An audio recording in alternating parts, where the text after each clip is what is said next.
सो जी, आप यहाँ pace restaurant में अगर आप मुख्तलिफ़ किस्म की डिशेस एंजॉय करने के बाद आपका मूड है चाय और कॉफ़ी का, तो वो भी आपको जो है सर्व की जाएगी। और कस्टमर एंड से बात करते हैं। सर ये बताइएगा कि यहाँ की जो चाय है, यहाँ की जो कॉफ़ी है, उसके बारे में बताएं कि कैसी लगी यहाँ पे आपको।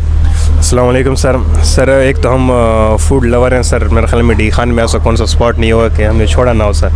लेकिन गारंटी के साथ कह सकता हूँ कि इस जैसे चाय आपको पूरी डी खान में नहीं मिलेगी सर। जैसे ये स्ट्रॉन्ग है सर, मतलब आप उनको बताएंगे कि मुझे इस तरह चाय चाहिए, वो आपको इसी तरह के चाय बना के देंगे। और इस तरह की जो कॉफ़ी है वो आप ज़रूर ट्राई करें। मेरे ख्याल में डी खान में और कोई नहीं है जो यहाँ पे कॉफ़ी बनाते हैं यार। ये मेरे ख्याल में पहले हैं जो कि कॉफ़ी बना रहे हैं यहाँ पे, और ये बहुत अच्छी बात है। और आप रश दिखा सकते हैं भाइयों को कि कितना यहाँ पे रश होता है। अभी तो मेरे ख्याल में पीक आवर्स नहीं है, आप जहाँ पे 10-11 बजे की तरफ देखें तो यहाँ पर आपको बैठने की जगह नहीं मिलेगी सर।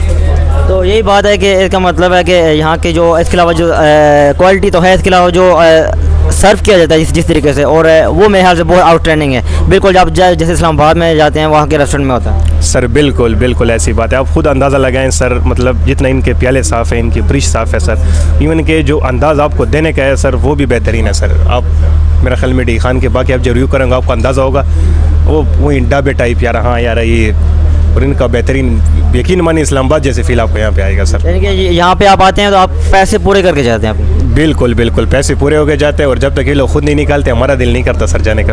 क्या बात है, क्या बात है, क्या बात। Thank you so much. Welcome sir, welcome sir, welcome sir.